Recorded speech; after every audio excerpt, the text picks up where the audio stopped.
Travel the world to find yourself. But that journey must start at home. Valley are going to end war! Because you can't know who you are without remembering your past experiences.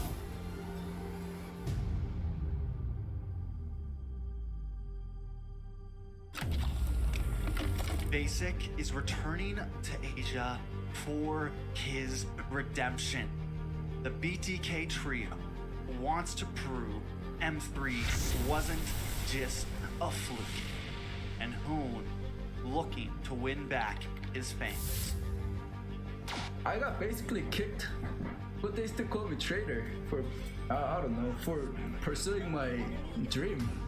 I thought living that comfort zone and then try new things was a better way for me to pursue the win. We're coming and we're gonna compete. We're gonna put a fight, that's for sure. I'm coming for you, M4. This is what we have all been waiting for. You push us, we push you back. You respect us, we respect you back. You doubt us, we will bleed to prove you wrong. Everything on the line right here, right now.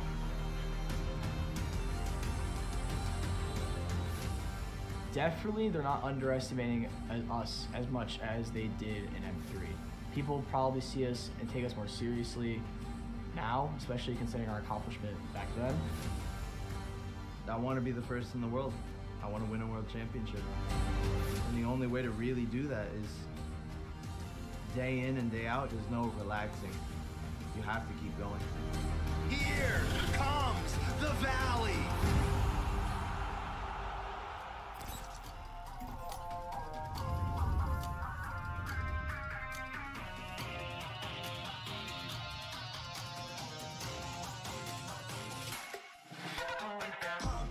It's my time, I'm a ball. I'ma get this money right. I'm gonna live my best life. They been talking to me on me. You know they'll never win. I'm controlling all my victories. And something that's gotta give. Cause it's just what I made it now. I made it now. You can't ever break us down. Break us down. I'll be speechless for the stars. Promise I'll be what they not. And I'll never ever stop. Won't never stop. Yeah. Touch your sky. You're made of silver and gold. Touch your sky. You're the greatest option now. You and I, we can make it out of the cold. Hang tight, we gonna reach for the greatness. We will always rise, we will never fall. We fight in our eyes, and we are strong. Even though we know our backs against the wall. And again, you think you ain't, you know that this is. I've been down, been waiting so long. I'm here for the crown, I'm here to show off. Greatness time, just waiting to show y'all. This is your time to remember. So many times I lie in the basement waiting for greatness. No, I won't listen to anyone hating on me and telling me I wouldn't make it. Cause I did everything that they said I couldn't. Caught my footing and I got the controls. I stand for something, I ain't running now. I'm the greatest now. I just wanna make it proud. Don't let me down, don't let it up. I've been on the road, accomplished all of my goals, and I ain't gonna let you down. Touch your sky. You're made of silver and gold. Touch your sky.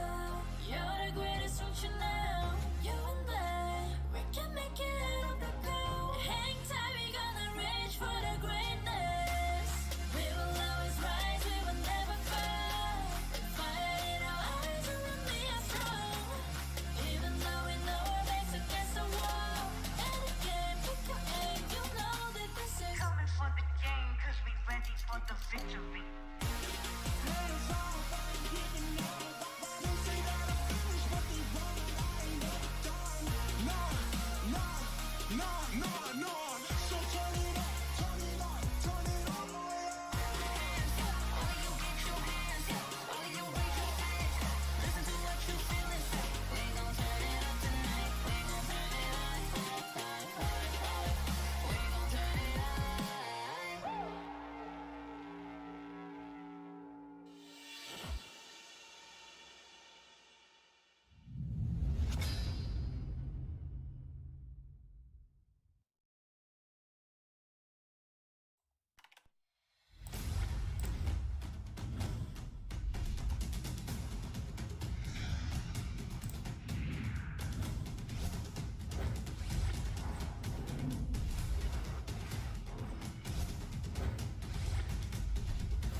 The sky is so vast, isn't it?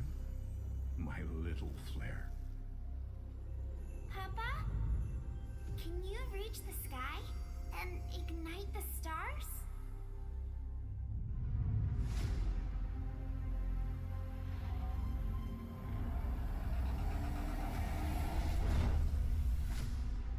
Of course, Honey Bunch.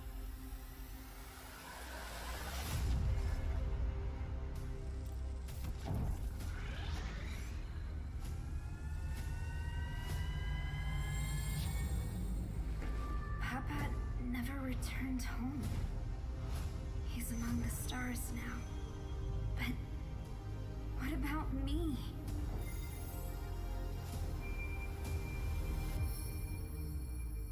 Have faith, little flare.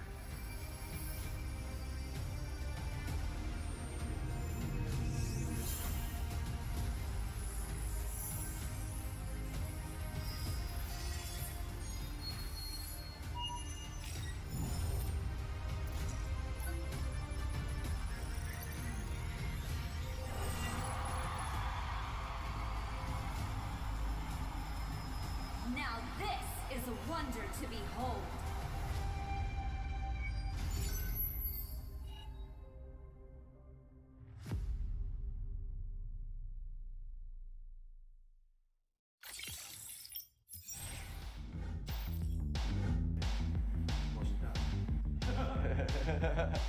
Time. Oh, it's time to make the most of the moment. I'm Hoon, I'm milling for the Valley, and I'm ready. I graduated high school a few months ago. Yeah. We dare to be great. Dude, that's perfect. One more second. Hello, my name is Fly Chicken. I'm XP Lane from the Valley. Let's go.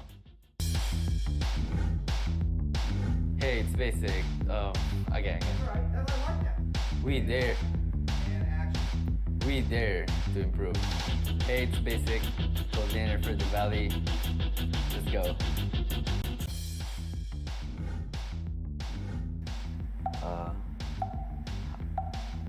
You say hi. 3 wasn't good enough. There you go. One more time. 3 wasn't good enough. One more time. You got a better one again. Hi, I'm Chuck. I'm late son for the Valley. Let's go. You see my chapped lips on the camera? Like here a little bit? Don't disrespect the US of A. One more. Hi, I'm Moba Zane, Jungle for the Valley, and we're ready. I want to fight Yahweh from the Eagle team for Philippines. Definitely RRQ. They've done so much for Mobile Legends, and you could tell just by the amount of fans that they have. They've also been so driven. I mean, they've been in Mobile Legends for years and years and years, and they've always been pretty good. They've always, even when they weren't doing as well, even in this MPL, they bounced back in the second half of the season. And I have a lot of respect for them. They brought a lot for Mobile Legends. And in the Philippines, it probably blacklist because they're actually the first team that, even after winning a World Cup, they just stayed driven, stayed focused, and now they're on their way to having a chance of getting their second World Cup win.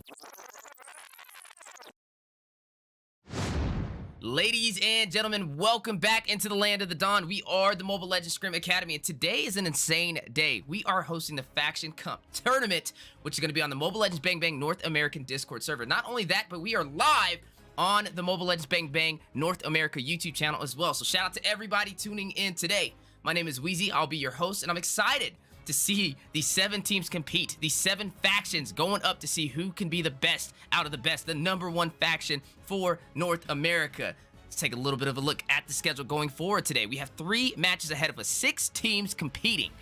Match 1, we got the Minoan Empire going up against Special Faction in a best of 1. Then going on to match 2, Cadia Riverlands versus Azria Woodlands. And then we also got match 3, Agelta Drylands versus the Barren Lands. So, like I said, these are all best of 1s. Super excited to see them compete. Special shout out to the Mobile Legends North America YouTube channel. Everybody sneaking up on us. And also, make sure you guys check out the Mobile Legends Bang Bang North America Discord server as well. Those are the handles down there below the schedule. But speaking of the schedule, both teams are already ready, competing, picking up their drafts, and preparing to embark into the land of the Dawn. Today, we have some amazing casters on the desk. To lead the way for match 1, myself will be on the play-by-play, and joined by the on-point analysis coach Deku will be leading the way on these item breakdowns and also some in-game analysis. How you doing today, Deku? I'm doing great, man. Like you said, an exciting night ahead of us, right? It's going to be the first time we'll be hosting an event of this caliber, the Faction Cup 5v5 tournament brought to us from the Mobile Legends Bang Bang North American Discord server. And already right into the action as we are into the drafts, and we're already seeing some interesting things here go on. That Harley ban in there from the red side, and not only that, but Fanny and picks like Joy being unleashed from both of these teams. Some hard-hitting picks already being let through in the first phase of the draft. Yeah, definitely some hard-hitting picks indeed. But you know what I see on both sides? A lot of mobility and not enough answers from either side. You got Fanny, who kind of requires a little bit of suppression to keep her in her tracks. You're not really seeing that, and that is going to be into the hands of Minoan Empire on the blue side. And over on the red side, we do have Special Faction locking in that Joy. One of those heroes that requires some additional CC to keep her in her tracks as well. And I'm surprised to see, especially the Joy kind of walk through in the draft. We've been seeing, even in M4 lately, Joy being one of those heroes that most of the top teams in the world decide to kind of not allow to walk inside of the draft. But to first pick it on the side of Special Faction, I definitely want to see what type of match we have in store for today. But this is not going to be a Joy jungle. It's going to be that typical Joy XP laner that we've been seeing time and time again, able to proxy those lanes, create that opportunity for the split push, and take these neutral objectives. Absolutely. And speaking of things to take, right? Now that we're already going through kind of the second half of the bans, they're already being finalized here over here by the blue side.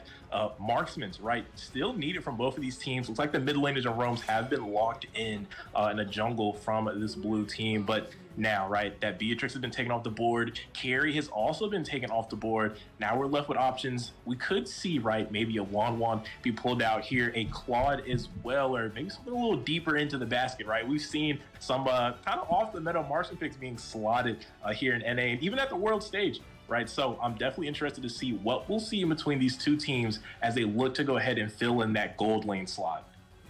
Now, looking at the side of Special Faction, they got that Atlas locked in. No Diggy on the board. Diggy was banned out by them. So some good Fatal Links are in store today. But you are going up against that Fanny, and one thing we know for certain, Atlas is not enough of an answer. Very hard time catching Fanny. It's like catching a fly, especially over there on an Atlas. But something I do like, right? 6, locking in that Fredrin. That beefier jungle has the disruption, the energy disruption to kind of cancel and keep those heroes from using those skills for a short amount of time.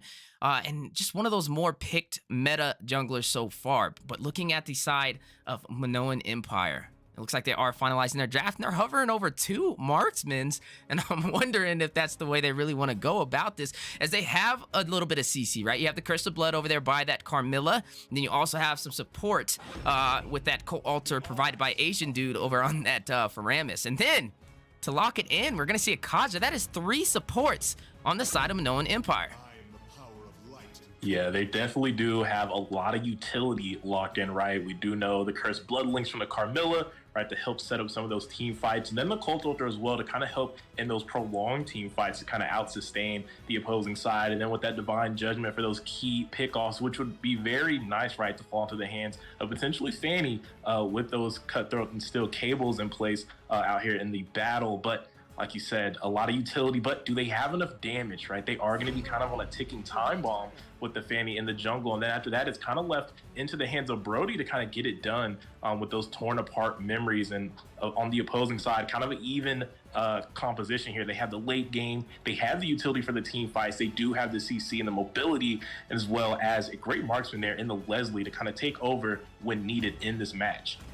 And definitely an excellent point made indeed. When you are looking at the side of Minoan Empire, a lot of early potential, but the later this clock ticks, the closer we get to that late game, the harder it's going to be for them to prevail. So they need a swift finish, especially Fanny, one of those assassins who paves the way in the early game, running that high and dry, only really needing that Blade of Heptases to get online with the purple buff, and that may be the game plan today. But looking at their opposers, looking at Special Faction, they have that Sicilian. Time is in their favor. They can take this game slow.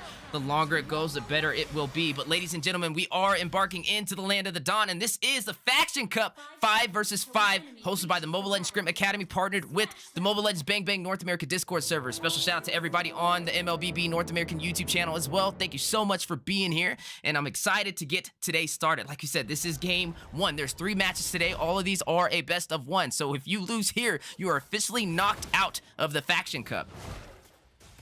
Absolutely. And speaking of knockouts here, I think on the side of Special Faction, I kind of already hinted out to where I'm kind of leaning. I do like their composition. I do love the draft that they have pulled out for this matchup against Benign Empire. I do feel like Empire's kind of shot themselves in the foot just a little bit already from the utility. But speaking of shot in the foot here, you are seeing Fanny already using those steel cables to go ahead and secure first blood, and this is what we kind of predicted. A Fanny in the early games, definitely something that is very hard to deal with, and look at her already, looking like Spider-Man out there with these steel cables, and you need to stop her from getting this early path paved out. Speaking of early path already, again, you do see a Shadow Stampede, and Fanny rushing in, possibly going to get the steel cables, and secures the second kill on the board for Minoan Empire.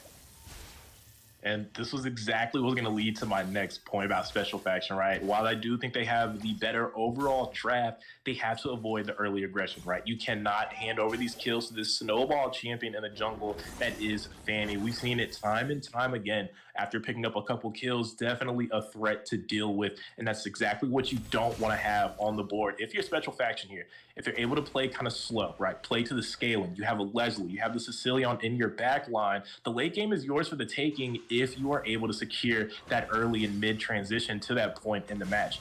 Empire, we do know, right, with all these utility picks with the Kaja, the Faramis, and this Carmilla, at level 4, they're pretty much online, right? So you kind of want to avoid these early clashes, these early team fights, and especially that first turtle. Don't want to get into a head-on collision and kind of maybe just babysit and hover over to that gold lane. That's what I'd like to see from the side of Faction, but up here on the turtle side, we're actually seeing Faction start this turtle up nice and early. Jungler 6 already pulling out the aggro to the long side of the wall, and Weezy, we could be in store for our first big clash here in between these two teams. Now we know with this turtle, both teams rushing for that level 4, and 6 able to secure that retribution that will go into the hands of Special Faction. But wait a minute, do we see an engagement? Yes, we do. A 3v1 situation over there onto this Kaja. Looks like the beats activated over there by Joy, but not enough to kind of close out that kill, but they did take the first neutral objective, and this is what they need, right? We've seen this Fanny kind of pave the way in the early game with these early kills, but if you can't translate these kills into turrets or into objectives, we are going to slowly see Special Faction come online, and we know the later this game goes, the more of a game it will be into the hands of Special Faction with that Sicilian that kind of stacks and deals more damage through time, with this Leslie who scales all the way to the late game. But speaking of scaling, Fatal Links for the double set into the turret. Co-Ultra activated for sustainability. Fanny rushing in with the speedy cables, able to take a kill. Takes down Shisui, and then you do see another member, Leslie, falling in that process. Not only Leslie, not only 2 members down for Special Faction, but also the tier 1 turret as well. Yeah, and right there, I mean, even with the set, right, the damage isn't online for the Leslie to be able to take out that many opponents at all in that engage, and the tower was already low, right? One more hit and the tower falls, and then you're kind of left in a 2v3, 2v4 situation, which obviously Faction would not have been able to win. I would have liked to see them kind of back off and maybe give that tower, but it kind of goes to what we were saying, right? Had they offered a little more assistance to the gold lane, which is where they kind of needed to play, if you're Special Faction, to kind of get that Leslie online. But speaking of online in the mid lane here, you do see Bat's impact activated by Cheese. Now the Bat's Feast trying to secure the kill. Can he do it? Carmilla takes out Shisui. Down goes Atlas. The roam for the side of Special Faction. You do see Fanny rushing in for the mega kill. Is going to go ahead and burst down 6. 2 members off of the board for Special Faction. But Asian dude in the mid lane trying to possibly get a pick off, trying to get the 3rd kill, trying to increase that kill lead for the side of Minoan Empires. They are on fire right now, 6-0. Absolutely on fire. And we spoke about Special Faction, right, in their win conditions, but Empire definitely getting it done with this Fanny pick, actually bringing it to life, able to find 4 kills nice and early, and a lot of that attributed to the high and dry, right? Able to secure those kills, as we do see Fanny struggling to secure a little bit of those cables. But speaking of things secured, right, a couple items on the board for these teams. Clock of Destiny already picked up by the Faramis, the mid lane over there for the side of Empire, and then even the Genius one locked in by the Joy. But speaking of things locked in here, a little bit of utility being used. You do see Fanny rushing in, taking all of the cheese, and down goes Sicilian, but wait a minute! A quad Fatal Links! Monokuma rushing in is going to go ahead and get a kill onto Potato.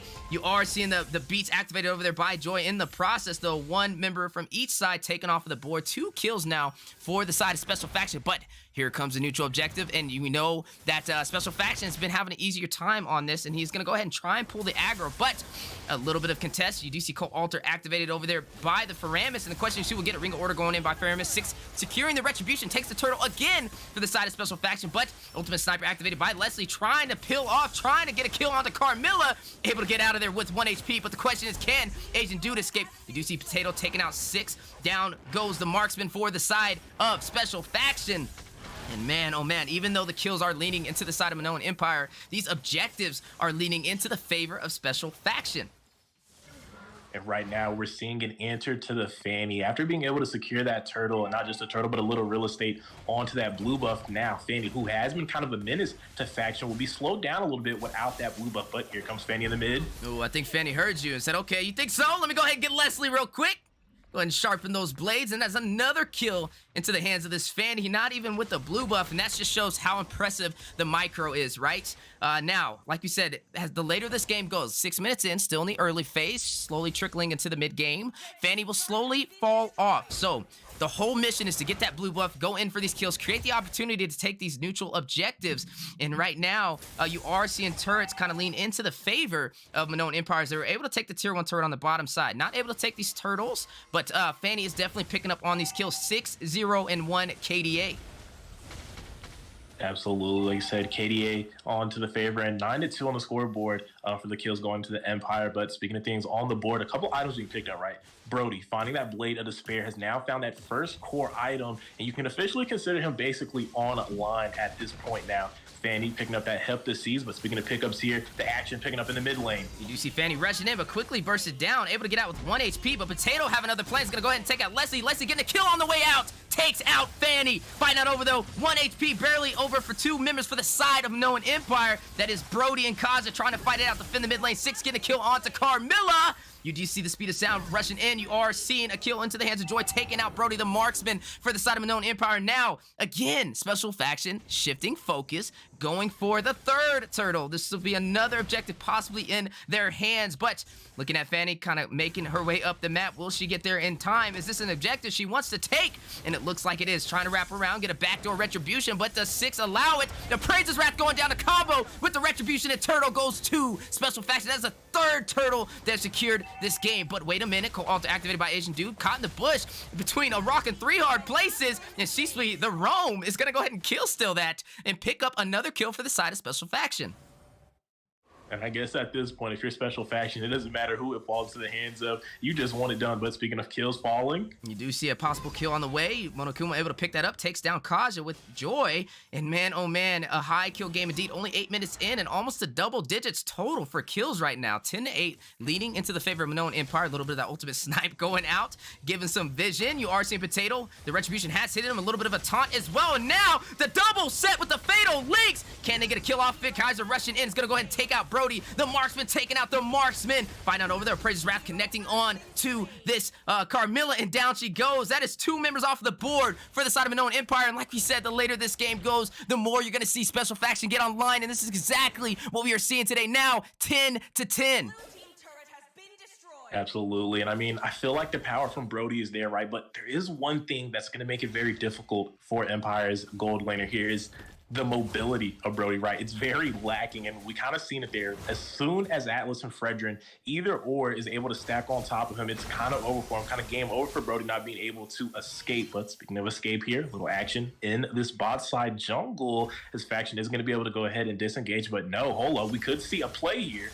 Yeah, possible play on the way. You do see the stacks over there by Brody. Maybe a possible torn apart memories on the way. But a double fatal links. You do see 6 getting a kill onto Fanny. Down goes the jungler for the side of Minoan Empire. Batch Feast activated. You see the double kill by Asian Dude taking out Shisui. Cheese getting a kill onto Carmilla. Sicilian taking out his dynamic duo. Wait a minute. Aren't they supposed to be on the same team?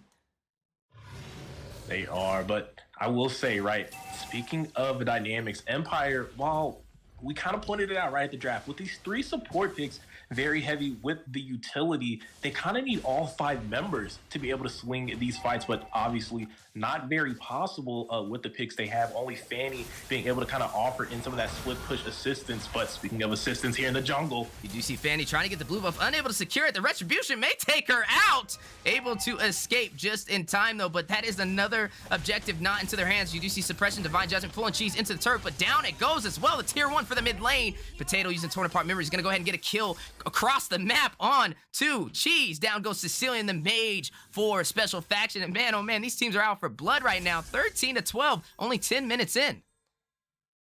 Absolutely, man. Like you said, definitely out for blood. A very high kill game in between both of these teams. Kind of even on the board there, but gold obviously going to the favor of special faction. Speaking of teams going to the favor of in the top side, you see a possible clash on the way. Deciding to disengage, but can they get out? Looks like they will. You see Leslie in a good position now. But over on the mid lane, you are seeing the tier 1 turret fall into the hands of Brody. Some good macro, some good awareness in terms of the separation for where the members are for the side of special faction. And that is a turret that's going to allow a lot of real estate to be open for the taking. But speaking for the taking, she's trying to go in for a possible set. Decides to disengage, but Curse of Blood going in over there by Carmilla. You do see an engagement on the top side, a 3v4 situation now turned into a 4v4. Fanny wrestling in with the steel cables. Agent Doll taking out C-Suite. Fanny taking out Cheese. That is 2 members off the board for special faction, but the fight is not over. You RC6 get a kill on to Kaja. Down he goes, and that is a 2-for-1 trade, and now both teams deciding to disengage, but man, oh man, the pressure's definitely in the hands of the Minoan Empire. and that's kind of what I pointed out earlier, right? With that 5v5 setup, Empire able to find some ground after a little bit of a cold run here in some of those 4v4, 4v5 situations. They do need all members there to kind of take advantage of the utility that they have to offer. It is going to be a little difficult, though, as we go into the later stages of the game. There's not going to be anyone to really handle these lanes. We've seen the story of the XP. Joy has pretty much been able to out-rotate this Kaja almost all game here, having a little more effect in these matches. But speaking of effects here. Oh, a triple Fatal Lynx Cheese getting a kill onto Fanny. One member down for the side of Minoan Empire, but find out over. You do see Batspeed activated by Sicilian, getting a double kill, takes out Carmilla. Man, oh man, the late game menace making a special appearance in the mid game as Cheese is already getting on line 3, 4, and 7, but the damage is definitely there. And now you are seeing them trying to close in on this Lord. Another objective possibly going into the hands of special faction, but wait a minute, mega kill activated. Down goes Cheese, but you are seeing the chase down by Monokuma is gonna go ahead and take out Asian Dude. Down goes Faramis, a 1-for-1 trade, but the Lord going back into the hands of special factions. They are just on point when it comes to these objectives. Absolutely, and speaking of on point, that XP, Joy getting it done, finding these backline members and looking to do it again right now as they are starting to close in on that red buff special faction, able to find some real estate. But speaking of finding things, looks like the fight's not over here in the jungle. You are seeing both sides deciding to possibly engage. Can still play on its way, maybe not. But one thing they do have is Luminous Lord pushing on the bottom side, and now all you have to do for the side of special faction is sink these lanes. We see time and time again teams not making the most out of these neutral objectives, and they have not pushed in the top side, which means the tier 1 turret will not fall. But speaking of falling, you do see Atlas Resident only getting set onto Potato on the altar to respond to it. You are seeing Kaji get a kill onto Atlas on the heavy aggressive. Potato taking out the Leslie. That is a kill into the hands of Brody. Ring of Order activated by Kaja in this play, though, and you are seeing 6 get a kill, a double kill from Monokuma taking out Carmilla, triple kill taking out Asian Dude, and a Maniac taking out Kaja. Ladies and gentlemen, that is a full wipeout for the Minoan Empire. Not only a full wipeout, but they have Lord now pushing into the Nexus, and I think this may be game. You don't see anybody spawning in time to be able to contest it, and yes, indeed, that will be all she wrote for the Minoan Empire. A special faction takes the game.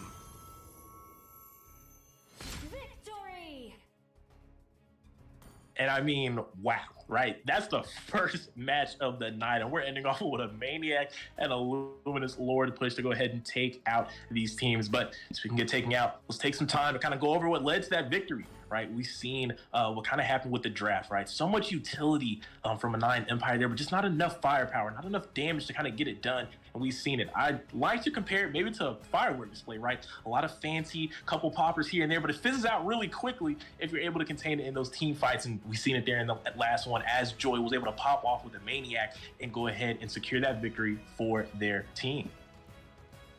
Man, oh man, what a game indeed, and definitely a very impressive match. I don't know. It looked like it was in the favor of Minoan Empire, but these neutral objectives, You have to have a game plan for that, and it looked like Special Faction was in line the entire time. And then Joy with the Maniac. Come on now. If that's a way to start the Faction Cup, man, that's insane. I'm excited to see what these teams bring to the table, but maybe banning out that Joy. We see it banned from time to time again over in M4, and I think that might be the reason why. Is if one time we see it slip, we see a Maniac, and definitely an impressive play indeed. But speaking of impressive, ladies and gentlemen, that is not all. This is the Faction Cup. This is the Mobile Legends Bang Bang North American Discord Tournament. And we just finished match 1 into the hands of Special Faction, taking down the Minoan Empire. But next on the board, we still have 2 amazing teams ready to compete. We have Cadia Riverlands going up against Azera Woodlands. And then to finish it off today, we got Agelta Drylands versus the Barren Lands. So definitely don't go nowhere. Grab some popcorn, get some drinks, maybe start practicing a little bit of Joy so you can get a Maniac in the Land of the Dawn. And we'll be right back with you guys for Game 2.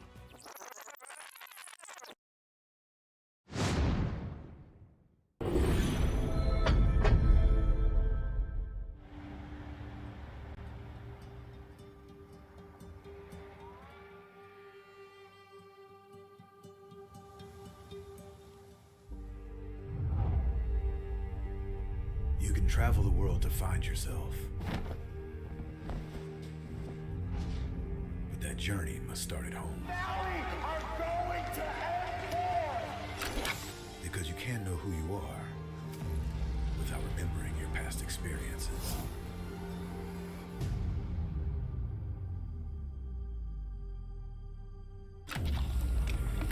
Basic is returning to Asia for his redemption. The BTK trio wants to prove M3 wasn't just a fluke, and Hoon looking to win back his fans. I got basically kicked, but they still call me traitor for, I don't know, for pursuing my dream. I thought living that comfort zone and then try new things was a better way for me to pursue the win. We're coming and we're gonna compete. We're gonna put a fight, that's for sure. I'm coming for you, M4. This is what we have all been waiting for. You push us, we push you back. You respect us, we respect you back. You doubt us, we will bleed to prove you wrong. Everything on the line, right here, right now.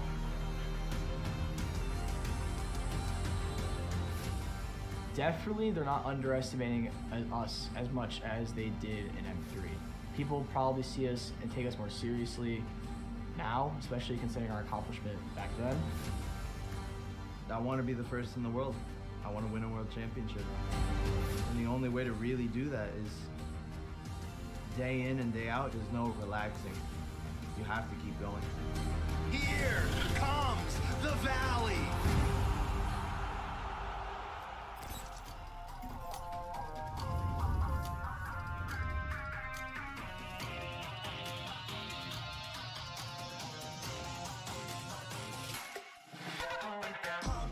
It's my time, I'm a ball. I'ma get this money right. I'm gonna live my best life. They've been talking to me on me, but you know they'll never win. I'm controlling all my victories, and something that's gotta give. Cause this is just what I made it now, You can't ever break us down, All these features for the stars, promise I'll be what they not, and I'll never ever stop. Won't never stop, yeah. Touch the sky, you're made of silver and gold. Touch the sky, you're the greatest, don't you know? You and I, we can make it out of the cold. Hang tight, we gonna reach for the greatness. We will always rise, we will never fall. We fight it out, always remain strong.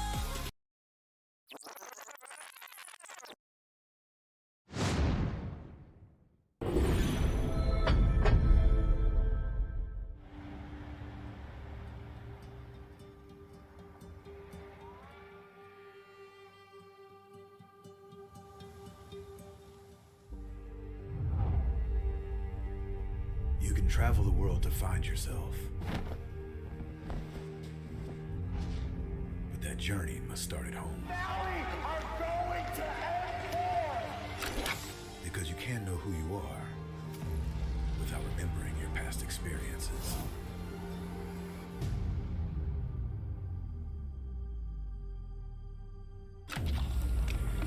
Basic is returning to Asia for his redemption.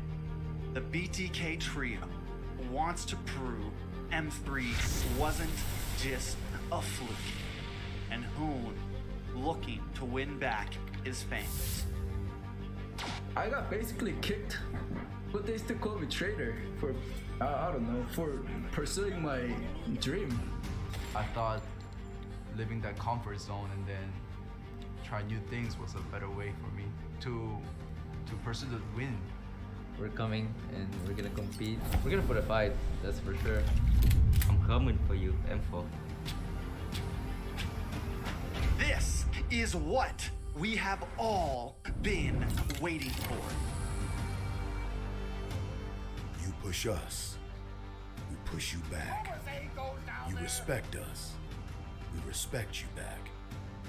You doubt us, we will bleed to prove you wrong. Everything on the line right here, right now.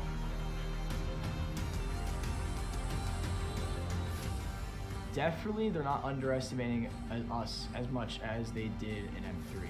People probably see us and take us more seriously now, especially considering our accomplishment back then. I want to be the first in the world. I want to win a world championship. And the only way to really do that is day in and day out. There's no relaxing. You have to keep going. Here comes the valley.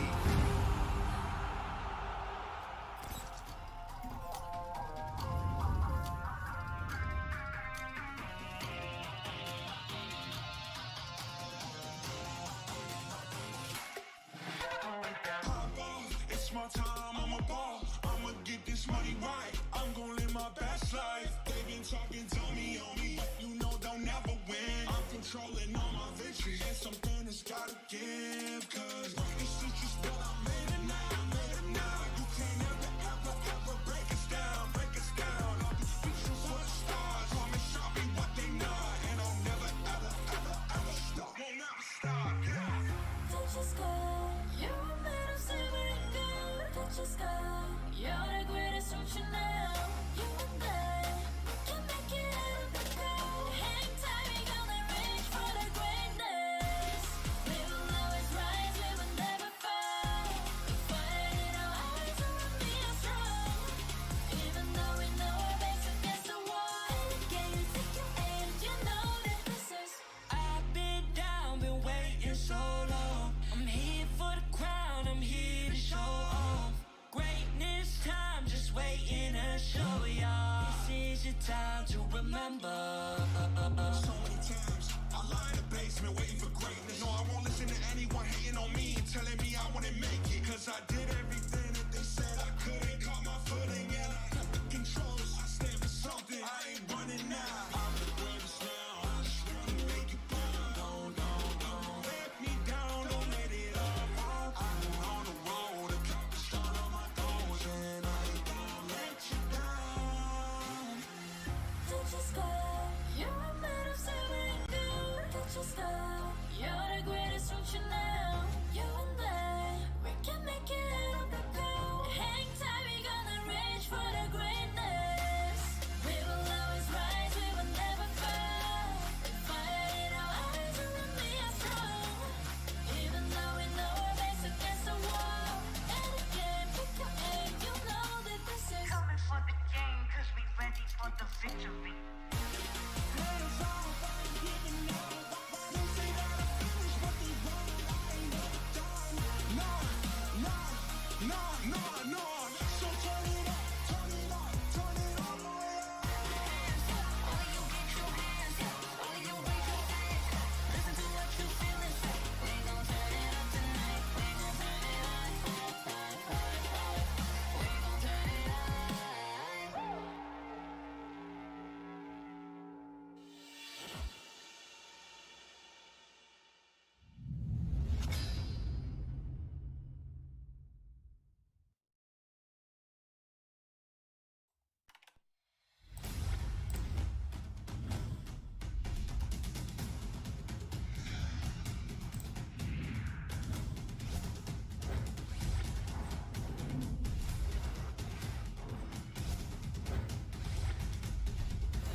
sky is so vast, isn't it?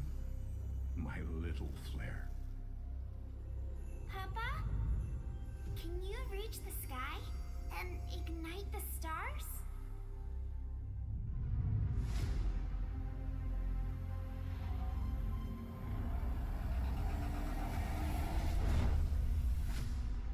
Of course, Honey Bunch.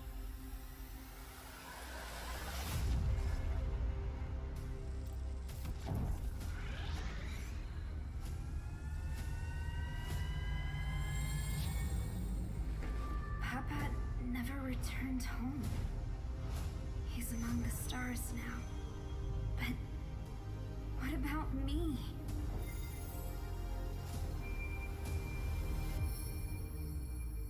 Have faith, little flare.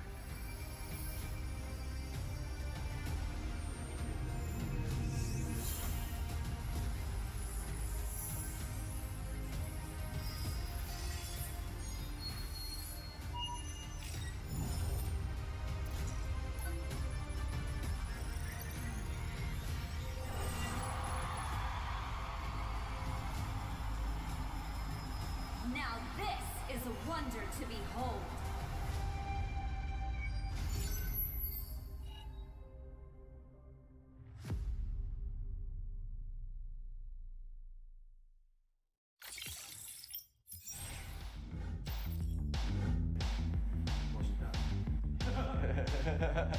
Time.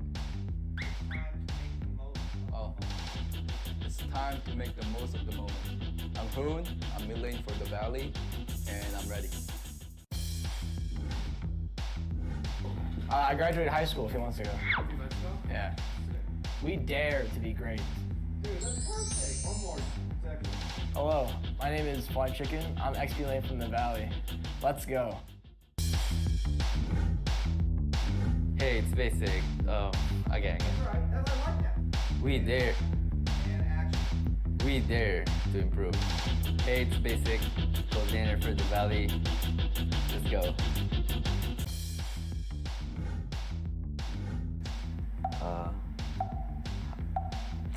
You say hi.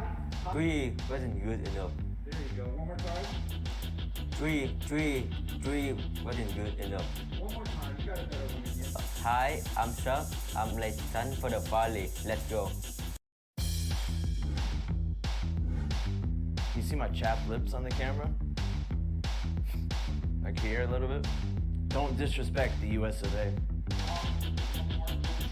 One more. Hi, I'm Moba Zane, Jungle for the Valley, and we're ready. I want to fight Yahweh from the Eagle team from Philippines. Definitely RRQ. They've done so much for Mobile Legends, and you could tell just by the amount of fans that they have. They've also been so driven. I mean, they've been in Mobile Legends for years and years and years, and they've always been pretty good. They've always, even when they weren't doing as well, even in this MPL, they bounced back in the second half of the season. And I have a lot of respect for them. They've brought a lot for Mobile Legends. And in the Philippines, it probably blacklist because they're actually the first team that, even after winning a World Cup, they just stayed driven, stayed focused, and now they're on their way to having a chance of getting their second World Cup win.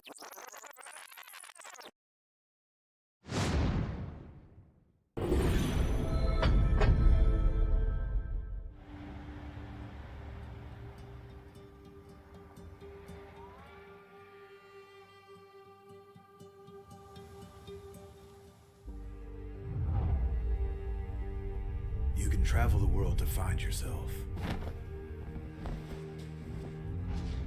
But that journey must start at home. Valley are going to end Because you can't know who you are without remembering your past experiences.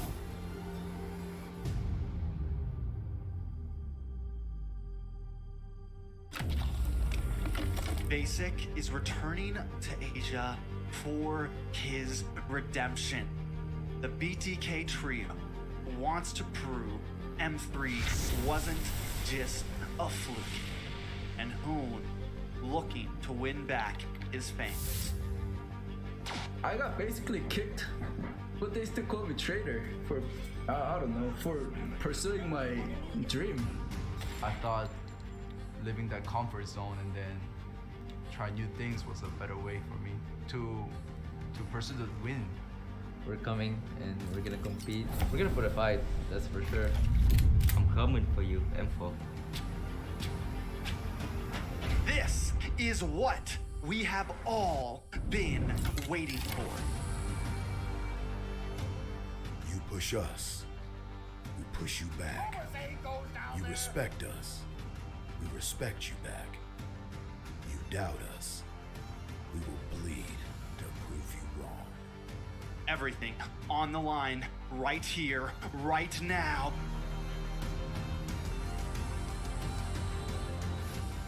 Definitely, they're not underestimating us as much as they did in M3. People probably see us and take us more seriously now, especially considering our accomplishment back then. I want to be the first in the world. I want to win a world championship. And the only way to really do that is day in and day out. There's no relaxing. You have to keep going. Here comes the Valley.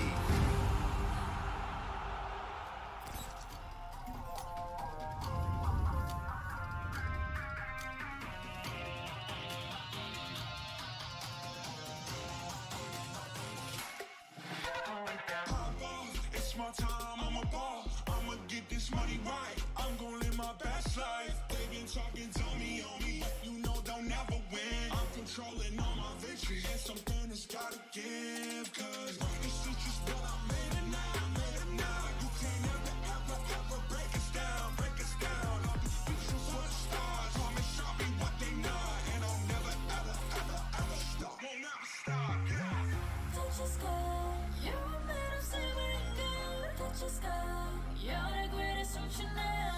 You and I, we can make it out of the cold. Hang tight, we gonna reach for the greatness. We will always rise, we will never fall. Fight in our eyes, and we are strong. Even though we know our backs against the wall. Can you take your aim? You know that this is. I've been down, been waiting so long. I'm here for the crown, I'm here to show off. Greatness time, just waiting to show y'all. This is your time to remember. So many times I lie in the basement waiting for greatness. No, I won't listen to anyone hating on me and telling me I wouldn't make it. Cause I did everything that they said I couldn't. Caught my footing and I got the controls. I stand for something. I ain't running now. I'm the greatest now. I just wanna make it better. Don't let me down. Don't let it up. I'm on the road. Accomplish all of my goals and I ain't gonna let you down.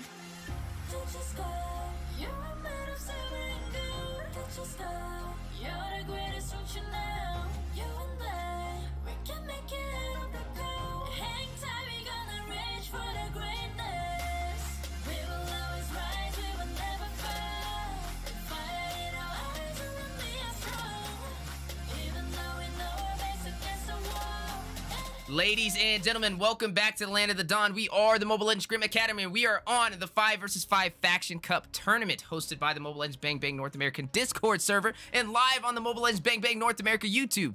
How many times did I say Mobile Legends Bang Bang? Find out now, get a possibly free epic skin by Master Rim, who will be casting today. But as we are jumping into the match, a little bit of a breakdown at the schedule. We did see the Minoan Empire go up against Special Faction in a best of one. Special Faction with the Maniac over there on Joy was able to secure that victory and move on. Next, we have Cadia Riverlands going up against Azria Woodlands in a best of one for match 2. And to finish out the day, Jelta Drylands up against Barrenlands. Like I said, this is the Mobile Legends Bang Bang Scrim Academy, but we are partnered with the Mobile Legends North American YouTube channel and the Mobile Legends Bang Bang North America Discord server, who is hosting the Faction Cup. A little bit of a look at today's match. We have Cadia Riverlands versus Azria Woodlands, and I'm excited to see what both of them bring to the table. We have two amazing casters on the desk today as well. We have Coach Deku, who will be handling the play-by-play, joined by the on-point analysis by Master Rim himself. And man, oh man, do we have a match in front of our eyes. How you guys doing today? Doing great, Wheezy. Very excited to once again be on the caster desk here for this match between Riverlands and Woodlands. And like you said, with Rim, Master Rim on the analysis with me on my right side. Rim, how are you doing ahead of these matches? I'm doing great. You know, the momentum coming in from that joy we saw last game definitely gives me a lot of joy and hopes and aspirations for this match coming up, right? Speaking of joys and hope, she's not going to be able to make it into the Land of Dawn in this match, which is respected, right? You don't want to be allowing these teams to pick up these heroes that can make a really significant impact on your team. We do see the Atlas with that Fatal Links being taken out. He was able to secure a lot of sets last game, which was able to help them secure these overall wins in team fights, right? Looking at things that's being led true, though, we do see the Leomord and the Martis on the board here, right? And locking in that Lunox, that Burst Mage, going up against that tanky composition that we're seeing on the blue side here, right? They have the Fedrin, they have the Lapu Lapu, so she's definitely one of those mages that can either play on the offensive if needed to burst them down, or play more defensive with that Brilliance ultimate that she has there. Speaking of defense, we do see the Florin and Vexana being picked up. How are you feeling about this draft so far, Coach Deku? I mean, when you were going to go ahead and let me get back on here, I was about to say this is kind of what I'm more used to as far as these pick and bans, and then here comes the curveball, right? The Vexana and Florin being locked in up against this monstrous comp that we are seeing from the red side. I don't know what the plan here is. Maybe these are some comfort picks, right, that we aren't really aware of from these two players. But I have to say, if I'm the blue side, I'm a little scared.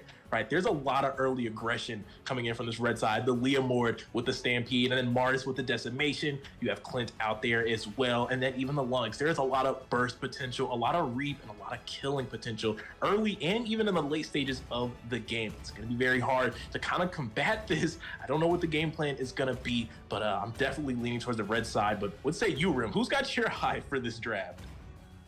Definitely, I'm gonna agree with you with the right side as well, because looking at the enemy's draft, right, locking in that Vexana as a mage, yes, they have the heavy frontline presence coming in from that Fedrin as well as the Lapu Lapu there, right?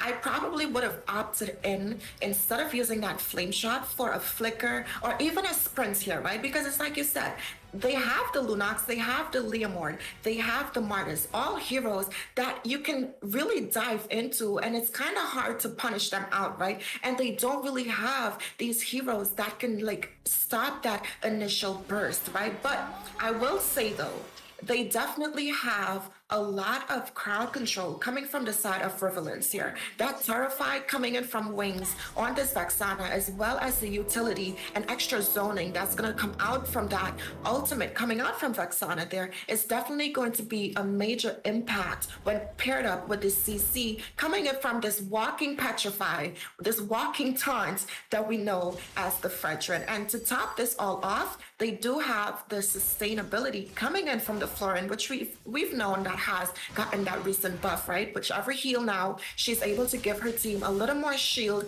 and revamp. So while this side of Woodlands does have that heavy dive composition, they have the sustainability to back it up and kind of, you know, give that extra edge and support for them to sway into these team fights. Absolutely. And speaking of team fights, got a little action going on over this Litho. A couple of members joining up. Age is being wasted from the side of Riverlands, but both sides able to kind of disengage there. Not going to lose any members ahead of that Litho take. Absolutely. And I love the passive play that you're seeing from both teams, right? They're kind of roaming together. They're helping out their junglers, which is what you want to see, right? Looking at these games, playing in these win conditions here. I definitely do think the side of Woodlands, as soon as they're able to get their power spike at level 4, as they have to capitalize off of their early game composition, right? They have the ability to secure these pickoffs and engages. They have the Edith that can kind of dive in, and we see that happening here in the top side. Here is the three-man barrage coming out from Woodland. Stampede and Clint with the passive going in, and now the stun from Brody looking to disengage on that 5. Edith now taking some of that turret damage, gonna find the knockup, but taking a lot of true damage from the tower is gonna make that a trade. Brody is gonna find Edith, as Clint is also gonna secure the kill on Brody there. 1-for-1 trade in between these two teams on the top side. Absolutely, and I still think as long as the ADC is able to pick up a kill there, it's definitely going to help them scale. And he is one of those ADCs that has that scaling advantage to him, right? We do know he's able to build those physical attack items as well as stacking up on those defense and still be useful. Speaking of being useful here, we do see them setting up to take this first neutral objective of the game. Absolutely. Lapu Lapu being distracted here by this Martis with the Mortal Coil is going to be forced to use that Brave Fire stance. Steve is going to find the turtle there, but hang on. Lord damage coming in from Wings is going to give Wings to Martis as he's going to get sent up here to the caster's desk with us as the turtle does get picked up by Woodlands, though, and a kill falling to the side of Riverlands. Early skirmishes in between both of these teams. Which is definitely not the place where he wants to be, right? On this caster's desk. But speaking of, we do see some items being picked up here. A lot of physical boots coming in. Speaking of things getting physical. We're seeing the combinations come in as Lunix is going to find the kill on Brody here. He's now sitting 1 and 2. A little bit of struggle here in the early game, but we could see the retrade here as members from Riverlands is looking to find Woodlands in the river here. Here comes Fredrin with that stun here in the river, trying to find a pick, but no, Lunix going to be able to disengage here in that fight. No trade for the side of Riverland. And that's what it goes back to what I was saying, right? In the draft here, they definitely have the composition where they can capitalize on this early game, and we're seeing them play the cards that they've been dealt really beautifully, right? And again, looking at this Lunox pick, she has the ability to play on the offensive and still be defensive. We did see that Brilliance ultimate coming in there, being able for her to escape that engage coming through from the Fredrin, right? But I will say, looking at the side of Woodlands, they have the Clint, and we all know he's been buffed, so he's going to be able to scale. He's sitting pretty when compared to the Brody, right? He is 2-0 right now, and he is building into that endless battle, which is definitely going to help him be able to secure some more damage. Speaking of damage being secured there. The Stampede coming in as they're looking to take down Steve. Martis with the Mortal Coils, not going to be able to find anything, but here comes Wings with the Vex on a terrifying. The Lord knockup, going to find this Leo Mord, and now we are seeing a little bit of trade here. They are going to go ahead and break the fight again. Both of these teams going in for a lot of aggression, but kind of calling off, not looking to lose any members for no real gain on the map, and that's kind of what you like to see. Absolutely, and I wanted something that's been very interesting, right? Looking at this Vexana, I'm focusing on the mages here because they are who you want to focus on, right? In the early stages of the maps when they're setting up for these objectives. And Wings on this Vexana, even though she has the utility coming in, right? That Lord is able to be another frontline presence for the side of Woodlands to have to kind of dance around, right? And when they try to avoid the damage coming in from that Lord, they still have to worry about Steve on this veteran as well as Hendrix on this Lapu Lapu here. But we do see them setting up for the turtle. Maybe Steve is going to come in for this retro steal. No, Eli going to be able to pick that up without too much contest there, but hang on here. Riverlands and Woodlands, a little bit of action there in the top side. No one's going to get caught out here, though, but we could still see a gank. 3 members from Woodlands in the top side, 2 in the bush, and there goes the Dark Bolt from Lunix, comboed in by the Edith. That kill is going to fall to the side of Woodland. Brody now 1 and 3 as the goal lane is easily going to the side of Woodlands. A concealed play now. Terrify out from Vexana. Clint still looking for a play here, but he might have overstayed his welcome. Is going to be able to immobilize Steve here. I don't know what's going on with Steve. He's getting caught out here, but there goes the Lord. Knock up to go ahead and cover his presence there in the fight as Wings is going to go ahead and find a kill on Edith. Now Clint being set back. Appraiser's wrap, taking him low, and then there's a flame shot from Vex on a target acquired, man, down from Woodlands in the top side. Now, I did say I would have preferred if she opted in for that flicker or that sprint, but she's definitely proven me wrong and telling me, Rem, this is why I chose to go for this flame shot here. Speaking of flame shot, she was able to lock in that clock of destiny there. Clint already building into that endless battle, definitely has that damage to go up against the Brody, who's not faring so well in this early game, right? He does have that Blade of Heptases, but I don't know if that's going to be enough damage to help him dish out to the side of Azra Woodlands here. Speaking of damage being dished out, we do see some little engagement and clashes here in the bot side, but I definitely do think Riverlands has to help their Brody in this top side, right? Clint is one of those marksmen that can wreak havoc in the mid game, so they definitely have to put some attention up here. Speaking of attention, We're seeing the clash up here in the top side jungle. Steve in the fray here, looking to catch out this Edith. There goes Primal Wrath. Is going to be enough to secure the disengage. No, Brody going to go ahead and take down the Edith. That's a 1-for-0 trade in the side of Riverlands. Brody able to finally find a little bit of a mark here after struggling in this early laning phase. And you can see it here on the replay. A lot of the action that we've been seeing tonight, even from the last match there in between Empire and Faction. But on for tonight in these matches here, we are still seeing that same theme, a lot of action here as Woodlands and Riverlands are battling it out. And right now, we're seeing what happens when the water meets the wood ahead of this turtle fight here. Leomord looking to contest us with the momentum, but no. Appraiser's Wrath and Retribution from Steve going to go ahead and pick that up without much contest from the side of Woodlands. Terrified, though, coming out now. Steve looking to land the energy eruption, not going to be able to find it just yet. Not enough crystals there, as they were looking to layer in some of that CC. But look at this bush here. Look at the Lunox.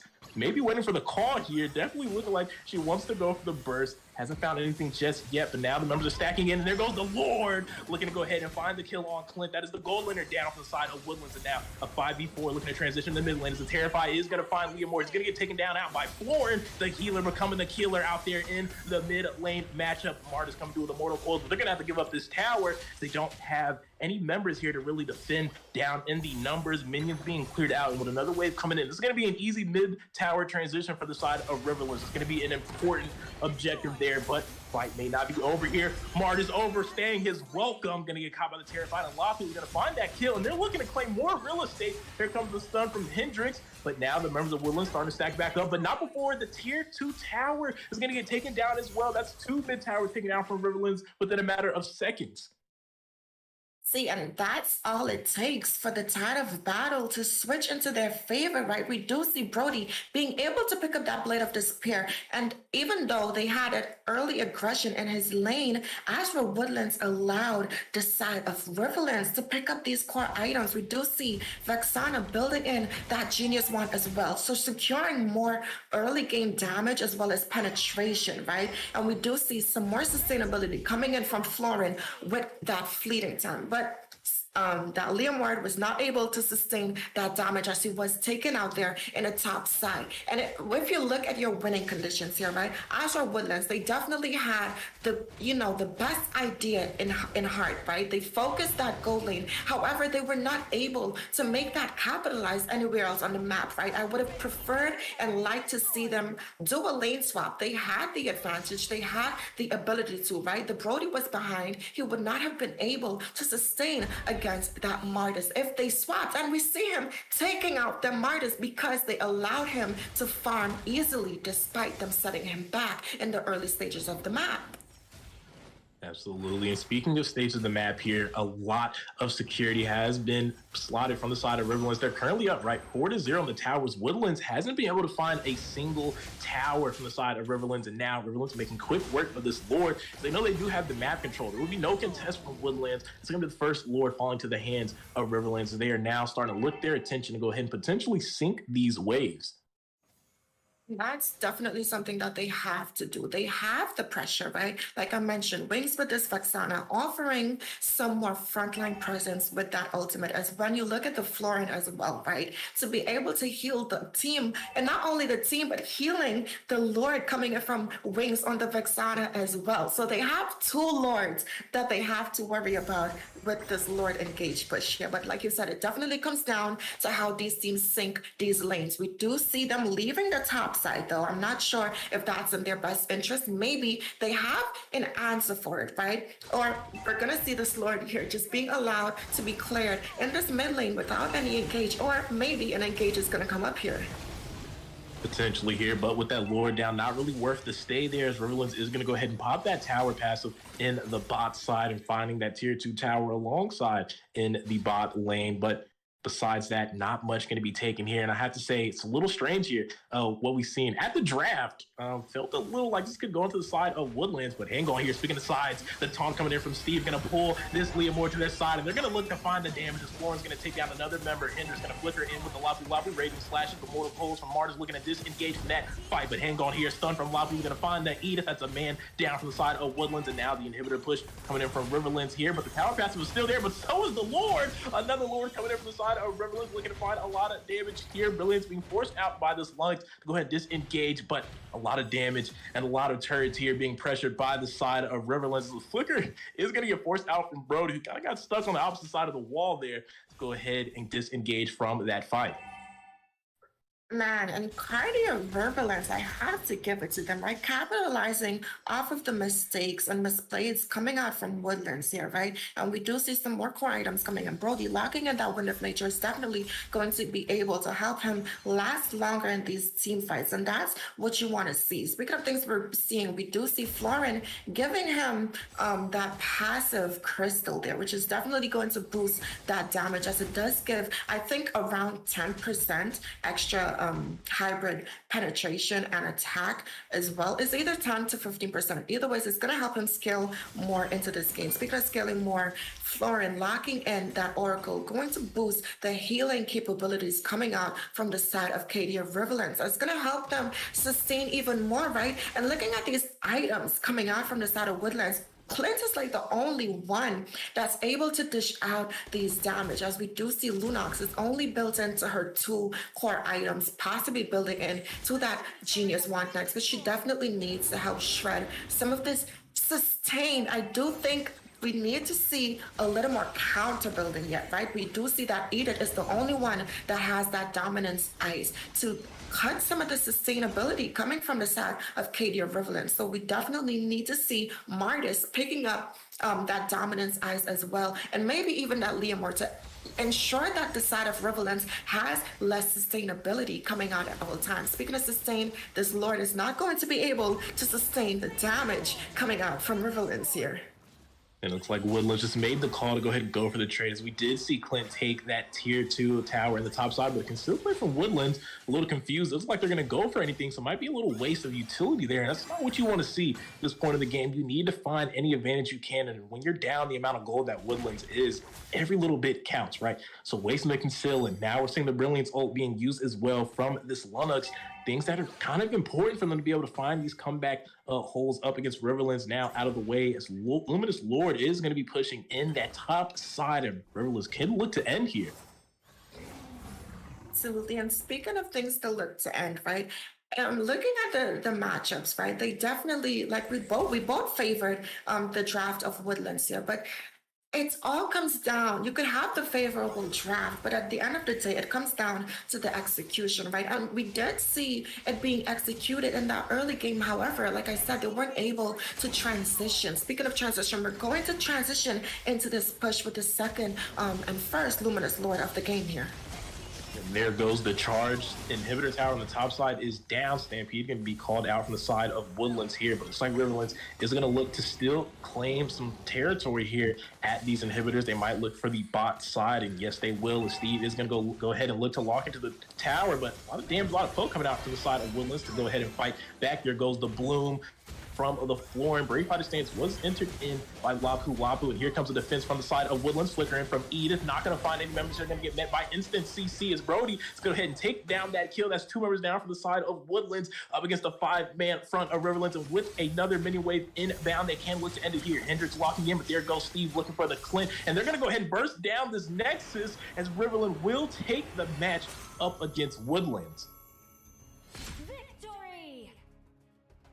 Take the match, they did, and they definitely earned it, right? Speaking of things being earned, Wings earning that MVP, almost full build, locking in a lot of those core items to enable their team to be able to dish out these damage, right? Speaking of damage, we see a lot of teamfight participation coming in from the side of Woodlands there, and that's definitely what you want to see, right? Even though they did not have an answer to the heavy frontline presence that we saw from the gold lane there in the early stages of the map, they were able to capitalize off of the enemy team not being able to engage on that and take the advantage that they had, right? And like I said, you could have the favorable draft. They have a lot of strong picks at their disposal. However, even though you may give someone their comfort picks, it's a comfort for a reason. And we definitely see that being displayed as they were able to take the second game of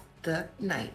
Man, oh man, what a game, what a match, but it is a best of one, and that is Cadia Riverlands taking the win over Azria Woodlands. Looks like the training in the Riverlands is a little too extensive for the Woodlands to handle. So, super excited to see these matches as they do prevail. We are the Mobile Legends Scrim Academy, and this is the Faction Cup. This is the Mobile Legends Bang Bang North American Discord server tournament. And man, these teams are competing. They're trying to claim the best faction in North America. So you're only going to see these matches get better and better as we climb up that ladder. But speaking of that ladder, a little bit of a look at today's schedule. We did see the Minoan Empire go up against Special Faction.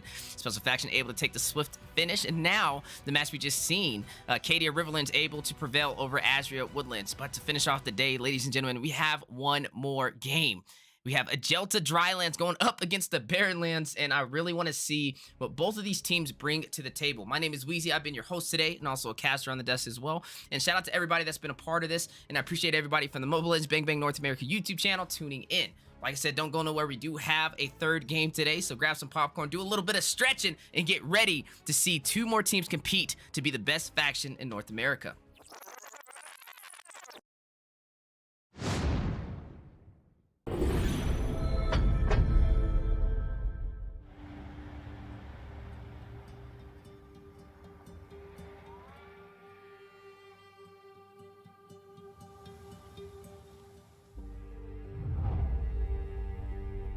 You can travel the world to find yourself.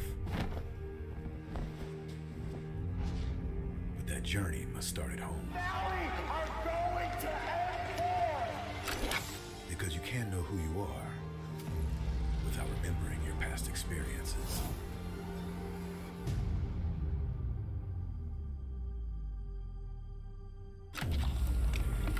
Basic is returning to Asia for his redemption. The BTK trio wants to prove M3 wasn't just a fluke, and Hoon looking to win back his fans. I got basically kicked, but they still call me traitor for, I don't know, for pursuing my dream. I thought living that comfort zone and then try new things was a better way for me to pursue the win. We're coming and we're gonna compete. We're gonna put a fight, that's for sure. I'm coming for you, M4.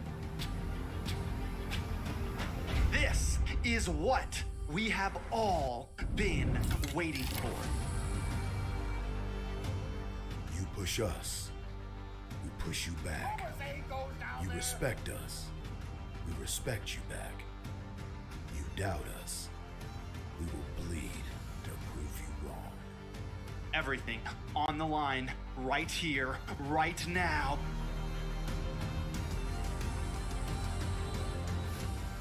Definitely, they're not underestimating us as much as they did in M3. People probably see us and take us more seriously now, especially considering our accomplishment back then. I want to be the first in the world. I want to win a world championship. And the only way to really do that is day in and day out. There's no relaxing. You have to keep going. Here comes the valley.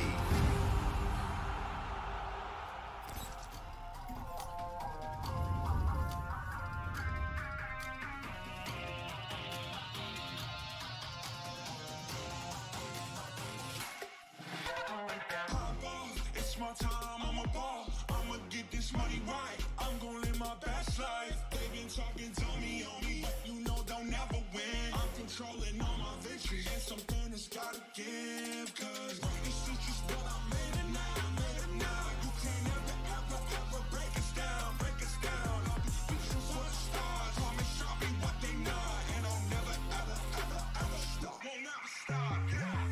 Touch your sky, you're made of silver and gold. Touch your sky, you're the greatest future now.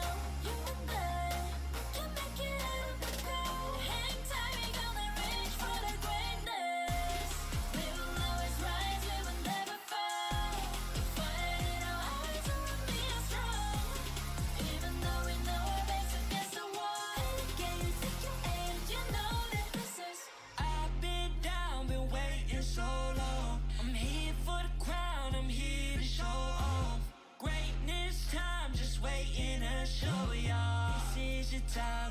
remember.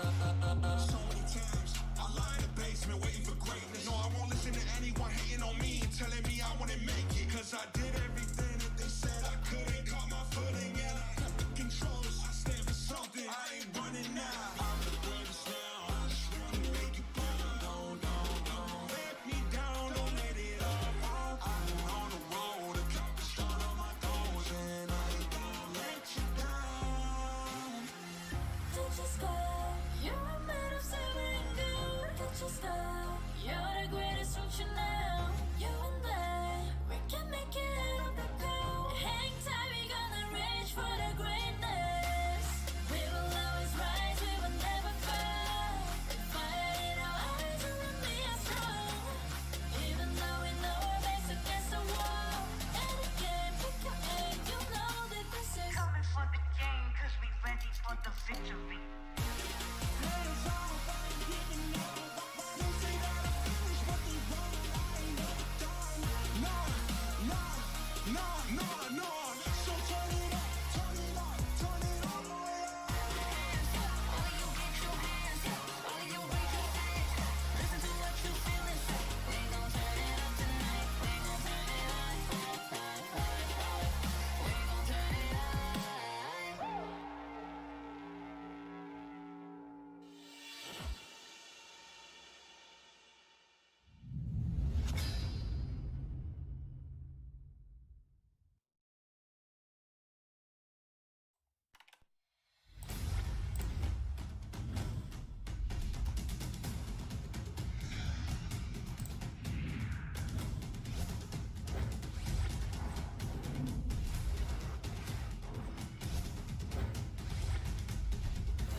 The sky is so vast, isn't it?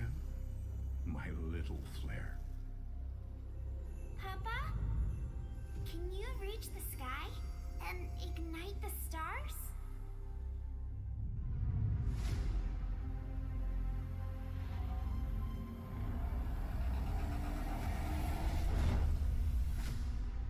Of course, Honey Bunch.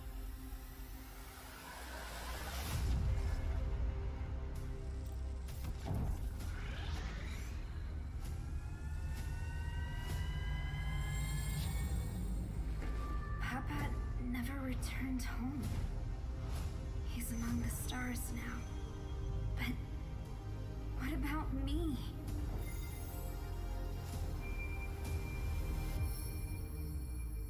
Have faith, little flare.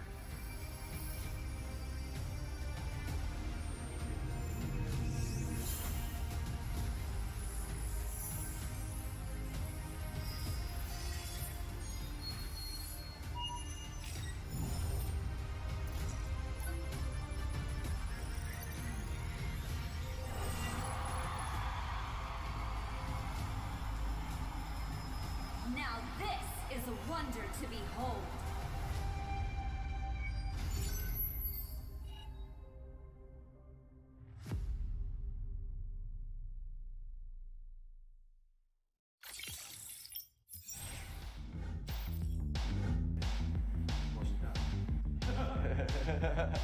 Time. Oh, it's time to make the most of the moment. I'm Hoon, I'm mid-lane for the Valley, and I'm ready. I graduated high school a few months ago. Yeah. We dare to be great. Dude, that's perfect. One more second. Hello, my name is Flying Chicken. I'm XP lane from the Valley. Let's go. Hey, it's basic. Again. We dare. We dare to improve. Hey, it's basic. Coordinator for the Valley. Let's go.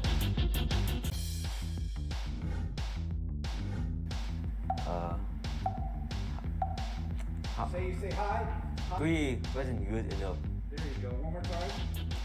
Three wasn't good enough. One more time. You got a better one again. Hi, I'm Chuck. I'm late son for the Valley. Let's go. you see my chapped lips on the camera? Like here a little bit? Don't disrespect the US of A. One more.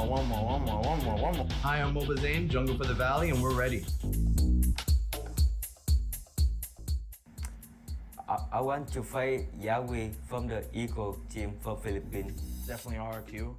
They've done so much for Mobile Legends, and you could tell just by the amount of fans that they have. They've also been so driven. I mean, they've been in Mobile Legends for years and years and years, and they've always been pretty good. They've always, even when they weren't doing as well, even in this MPL, they bounced back in the second half of the season. And I have a lot of respect for them. They've brought a lot for Mobile Legends. And in the Philippines, it probably blacklist because they're actually the first team that, even after winning a World Cup, they just stayed driven, stayed focused, and now they're on their way to having a chance of getting their second World Cup win.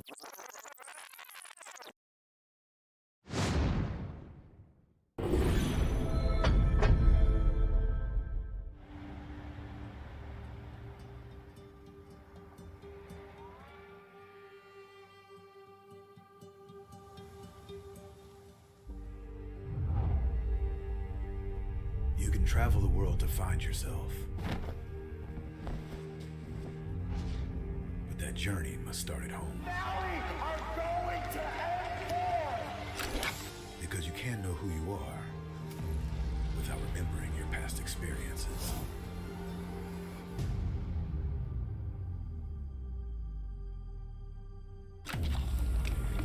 Basic is returning to Asia for his redemption. The BTK trio wants to prove M3 wasn't just a fluke, and Hoon looking to win back his fans. I got basically kicked, but they still call me traitor for, I don't know, for pursuing my dream. I thought living that comfort zone and then try new things was a better way for me to pursue the win. We're coming and we're gonna compete. We're gonna put a fight, that's for sure. I'm coming for you, M4. This is what we have all been waiting for. You push us, we push you back.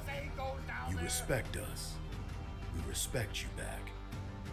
You doubt us, we will bleed to prove you wrong. Everything on the line, right here, right now.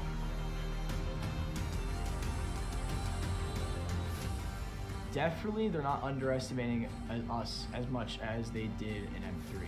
People probably see us and take us more seriously now, especially considering our accomplishment back then. I want to be the first in the world. I want to win a world championship. And the only way to really do that is day in and day out. There's no relaxing.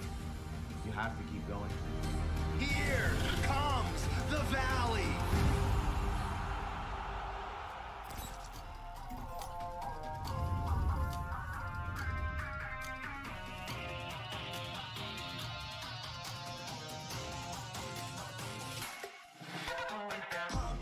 It's my time, I'm a ball. I'ma get this money right. I'm gonna live my best life. They been talking to me on me, but you know they'll never win. I'm controlling all my victories, and something has gotta give. Cause it's just what I made it now, I made it now. You can't ever break us down, break us down. All these bitches for the stars, promise I'll be what they not. And I'll never, ever stop. Won't never stop, yeah. Don't just go. You're made of silver and gold. Don't just go. You're the greatest option now. You and I, we can make it out of the cold. Hang tight, we gonna reach for the greatness. We will always rise, we will never fall. The fire in our eyes will remain strong. Even though we know our backs against the wall. And again, you take your aim, you know that this is. I've been down, been waiting so long. I'm here for the crown, I'm here to show off. Greatness time, just waiting to show y'all. This is your time to remember.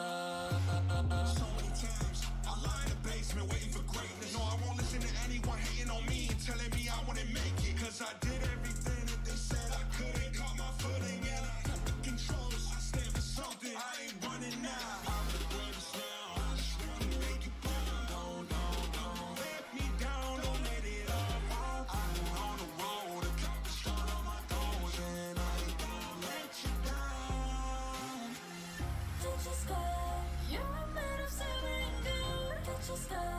You're the greatest future now. You and I, we can make it up the go.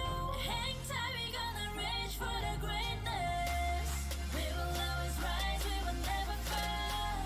Fire in our eyes, and we are strong. Even though we know our backs against the wall. And again, pick your aim, you know that this is Coming for the game, cause we ready for the victory.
The sky is so vast, isn't it? My little flare. Papa? Can you reach the sky and ignite the stars?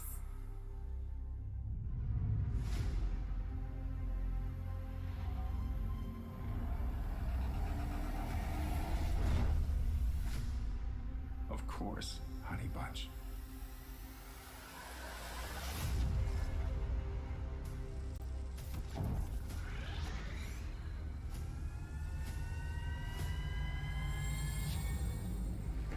Papa never returned home. He's among the stars now. But what about me?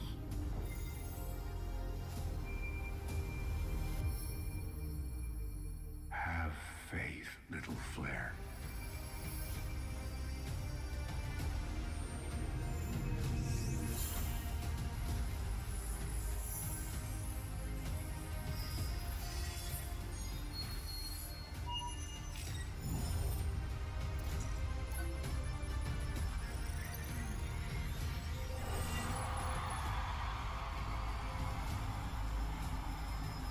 Now this is a wonder to behold.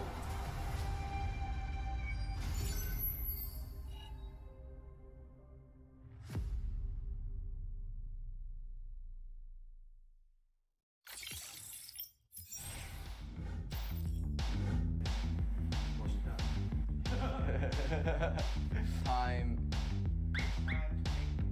Oh, it's time to make the most of the moment. I'm Hoon, I'm milling for the Valley, and I'm ready. I graduated high school a few months ago. Yeah.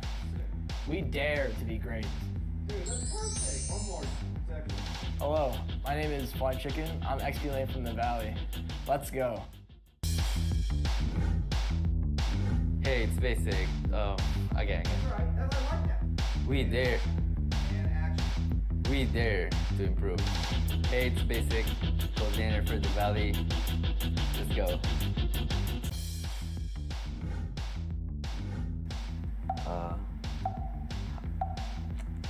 Say hi.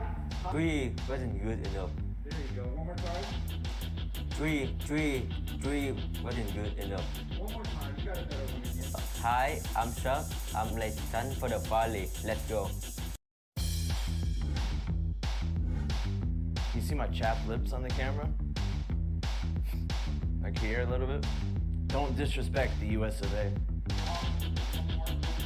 One more. Hi, I'm Moba Zane, Jungle for the Valley, and we're ready. I want to fight Yahweh from the Eagle team from Philippines. Definitely RRQ. They've done so much for Mobile Legends, and you could tell just by the amount of fans that they have. They've also been so driven. I mean, they've been in Mobile Legends for years and years and years, and they've always been pretty good. They've always, even when they weren't doing as well, even in this MPL, they bounced back in the second half of the season, and I have a lot of respect for them. They brought a lot for Mobile Legends. And in the Philippines, it probably blacklist because they're actually the first team that, even after winning a World Cup, they just stayed driven, stayed focused, and now they're on their way to having a chance of getting their second World Cup win.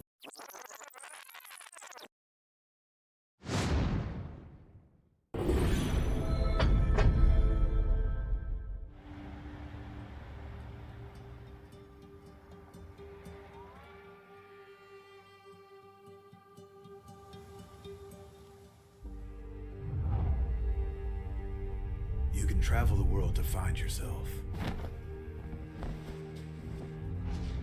But that journey must start at home. Now we are going to end Because you can't know who you are without remembering your past experiences.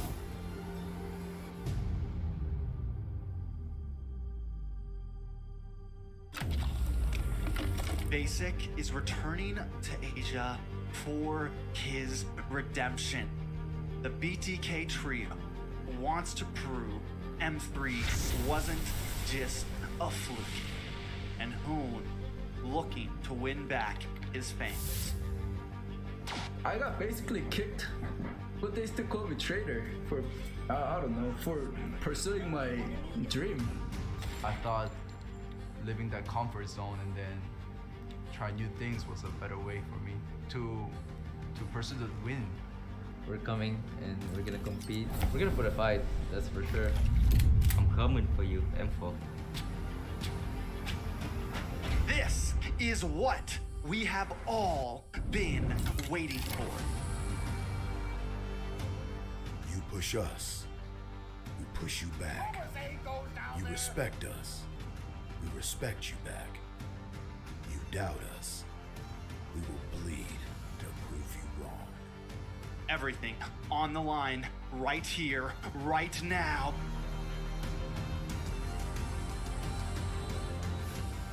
Definitely, they're not underestimating us as much as they did in M3. People probably see us and take us more seriously now, especially considering our accomplishment back then. I want to be the first in the world. I want to win a world championship. And the only way to really do that is day in and day out. There's no relaxing. You have to keep going. Here comes the valley.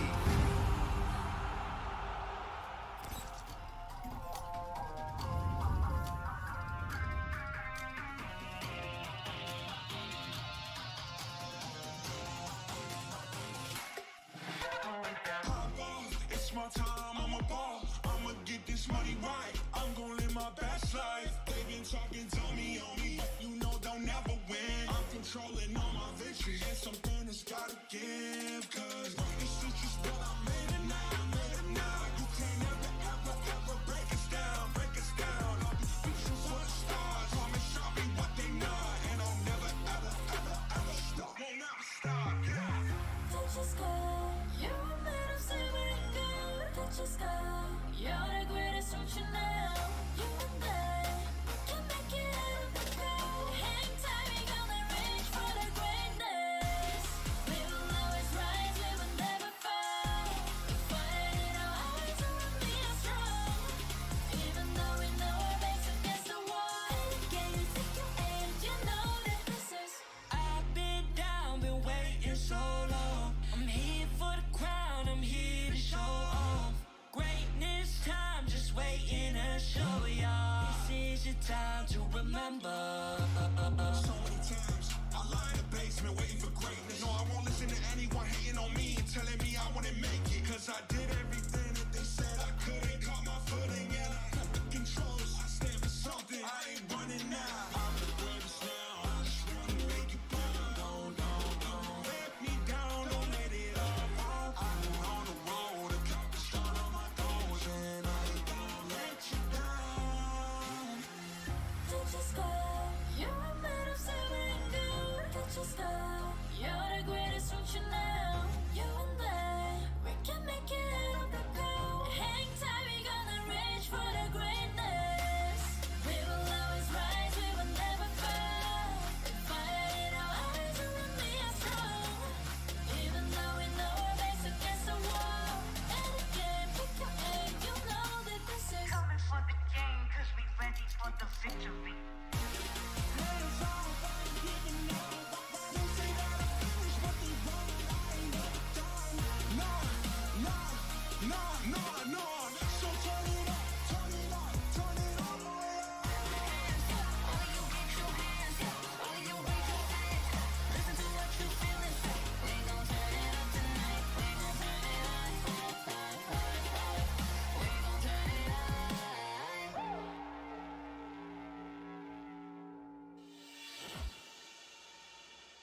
Ladies and gentlemen, welcome back to the Land of the Dawn. We are the Mobile Legends Scrim Academy, and man, oh man, has it been insane.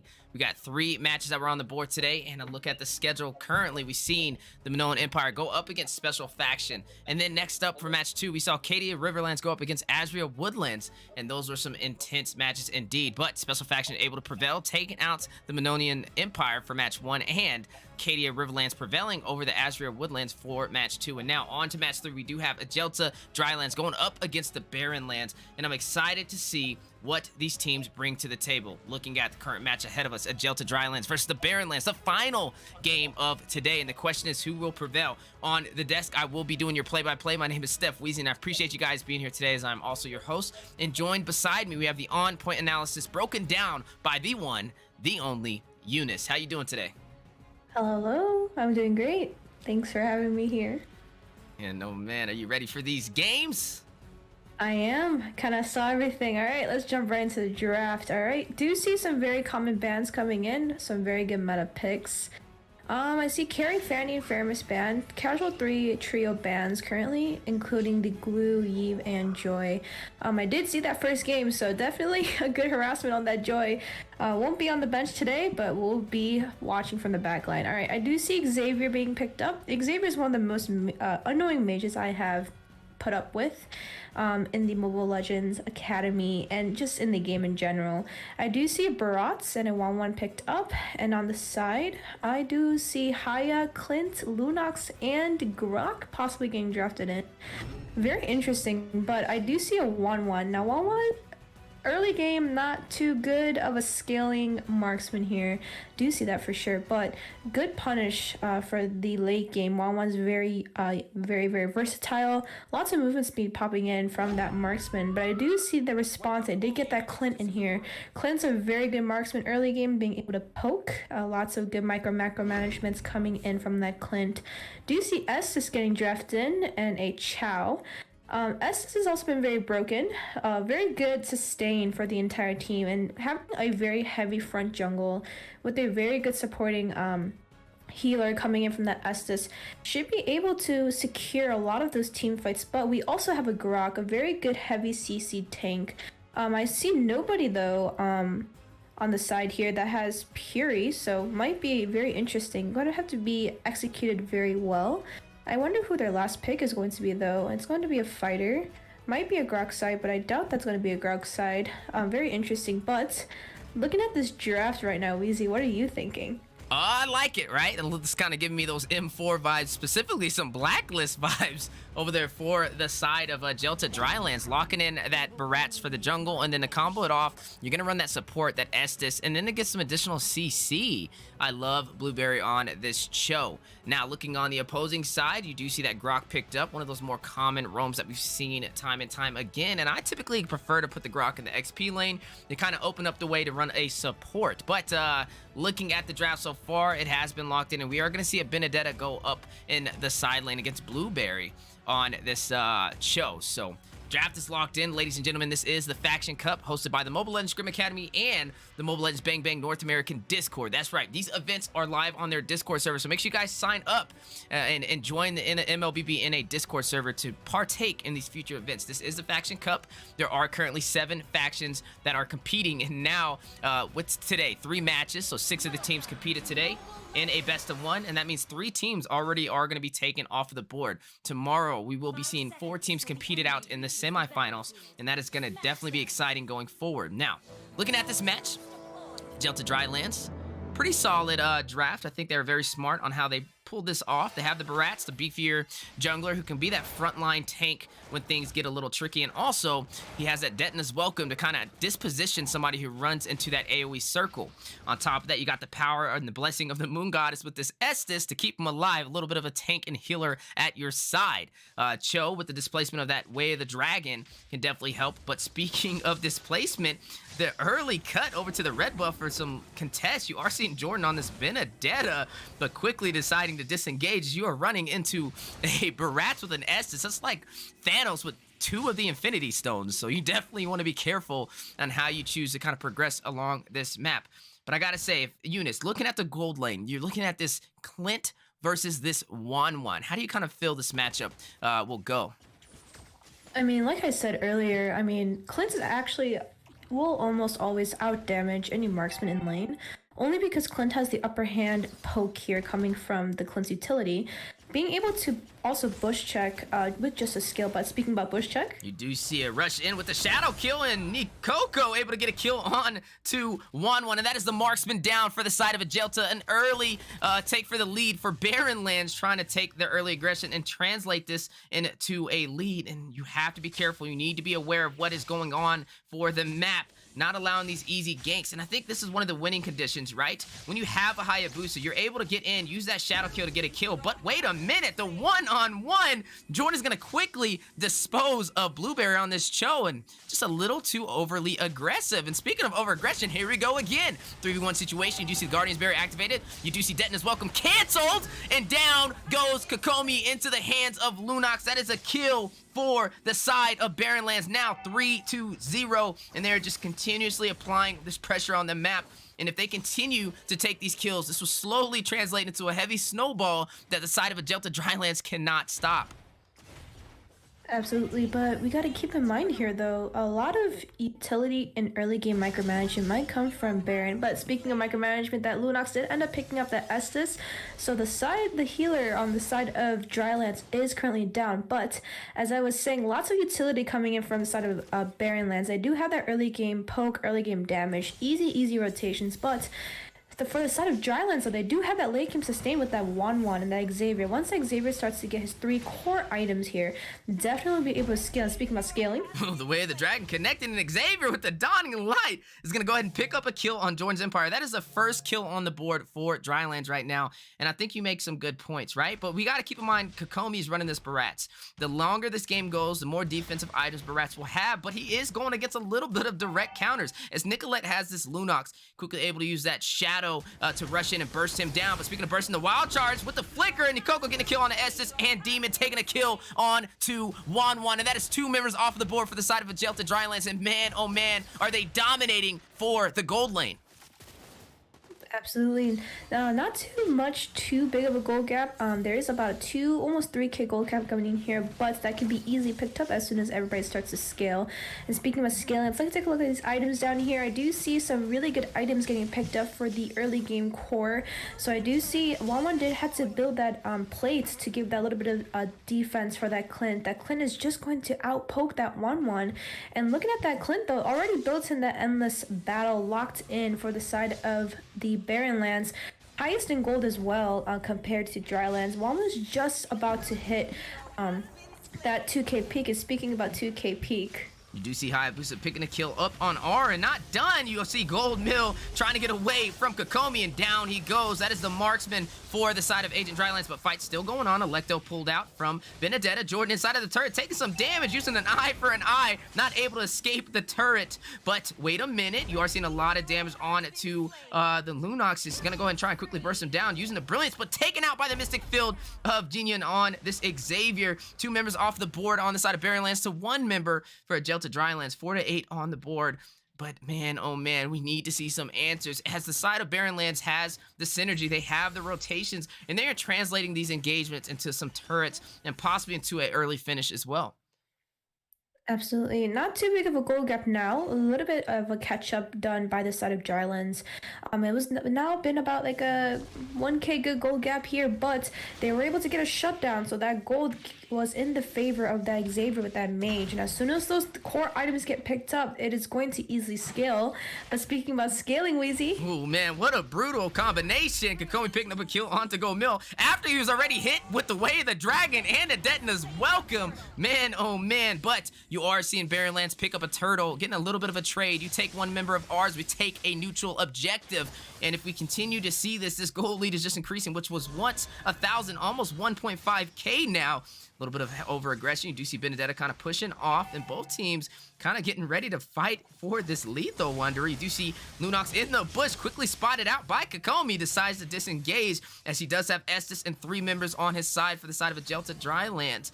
And man, oh man, you need to be careful. Looking at Wanwan kind of getting up in gold now. Nobody in the lane to contest. Going to currently try and push in some minions and possibly take that tier 1 turret, but looking in the mid lane, we do see a little bit of pressure from both sides. Lunox kind of translating over to the bottom side as well.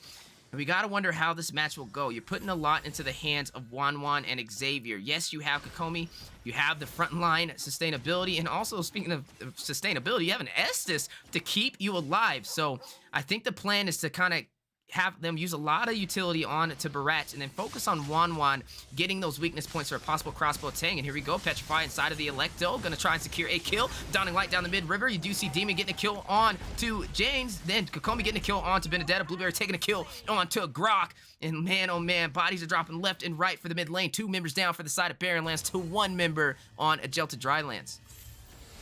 Absolutely. Now, the thing is, the side of Drylands actually not that too big of a goal gap right now, but objective-wise, they are losing pretty bad. I mean, they have their top side turret already pushed down.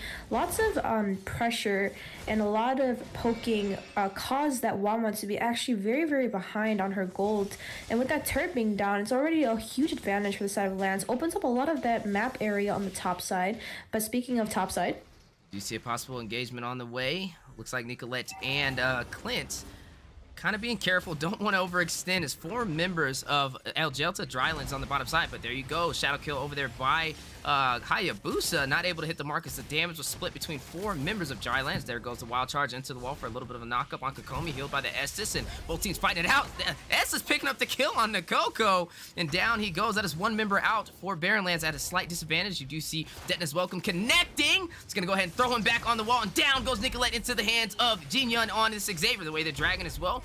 Gonna go ahead and displace Hayabusa, and Wanwan picks up that kill. What synergy we are seeing today, but Hayabusa going in for blood is gonna go ahead and rush in, but YouTube over there on the YT Clint is gonna take that double kill. Down goes Jans and Ji Yun, and they're not done yet.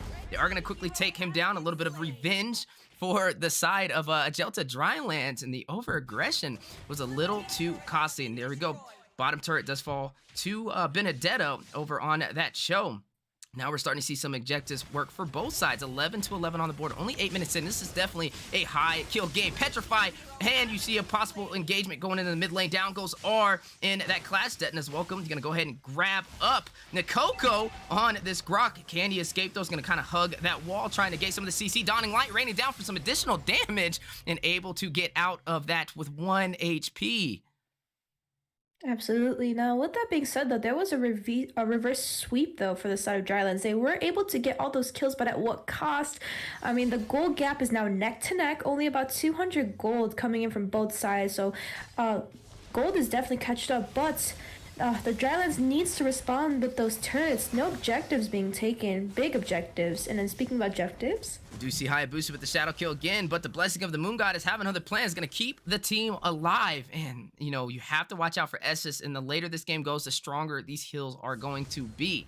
You see heavy presence from Barrenlands in the mid lane, going to possibly try and take this tier 1 turret, but the defense from Agelta Drylands having other plans. They're going to kind of stack up on this as well, but there goes the Guardian's Barrier, the Mystic Field to kind of stun Nikoko in her tracks. You do see Clint with the grenade bombardment inside of the bush, able to do some serious damage onto R, forcing him to recall out of this fight. But while this is happening, pay attention to Kokomi on this Barat's going to take the tier 1 turret for the bottom side. Mystic Field for a little bit of stun, shadow kill. Nicolette getting a kill on the Blueberry, down goes Cho.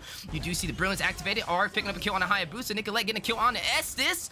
Fighting out over those. Detna's Welcome connecting and stunning YT Goldmill onto the wall. He is able to escape with the flicker. Man, what an engagement from both sides. Benedetta trying to get a kill using the eye for an eye, but not able to escape. Kokomi with this Barats, and Thanos is starting to get online. You are seeing Kokomi being super beefy and having a strong presence in these engagements.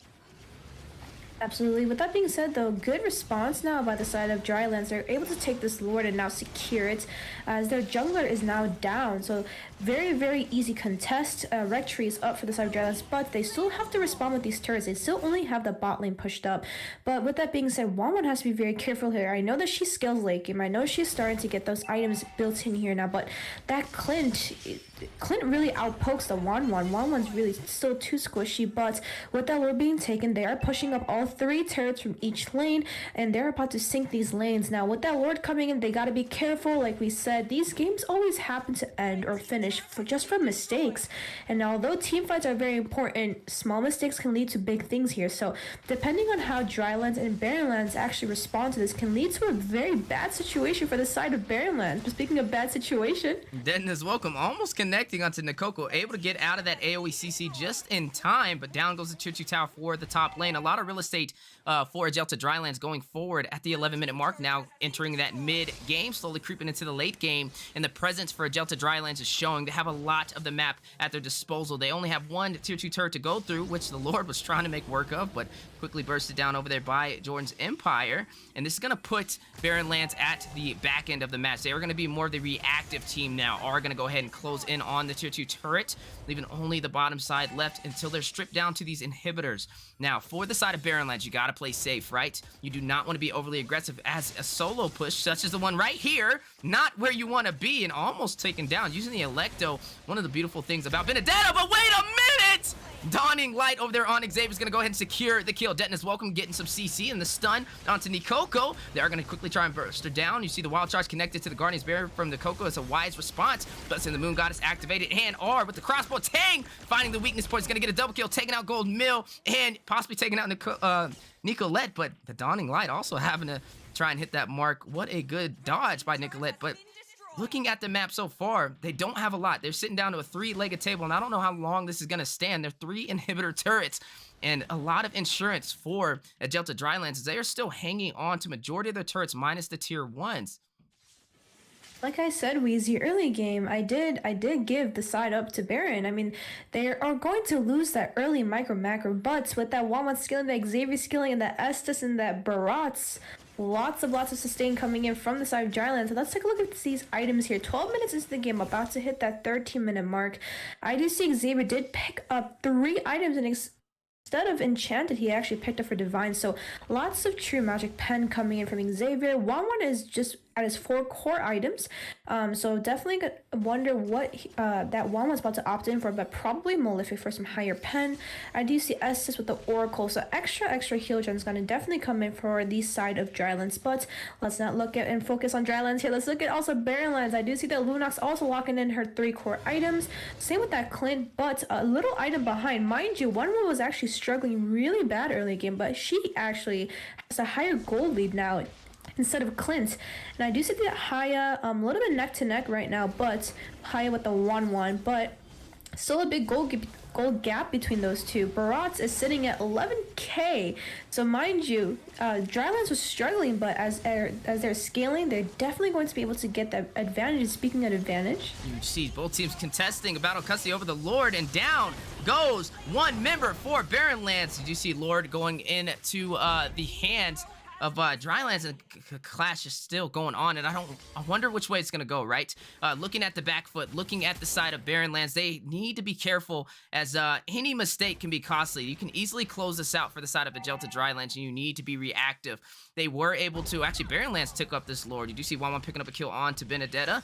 That is definitely not where you want to be right now. Only 2 members on the board to defend against the full team of Ajelta Drylands, and they are going for the finish. You do see the way the Dragon connecting into the turret, and Blueberry takes out Goldmill. Down goes Clint. Nicolette spawning in for some reinforcement. They are going to try and hold them off, but can they do it? No, they can't. Brilliance activated, but look at the Nexus, ladies and gentlemen. Ajelta Drylands takes the game, and they will progress on to the semifinals. absolutely. All right, beautiful game actually executed by both sides. I mean, what can I say? A little bit of a struggle here and there in the early game, but they were able to beautifully execute that out.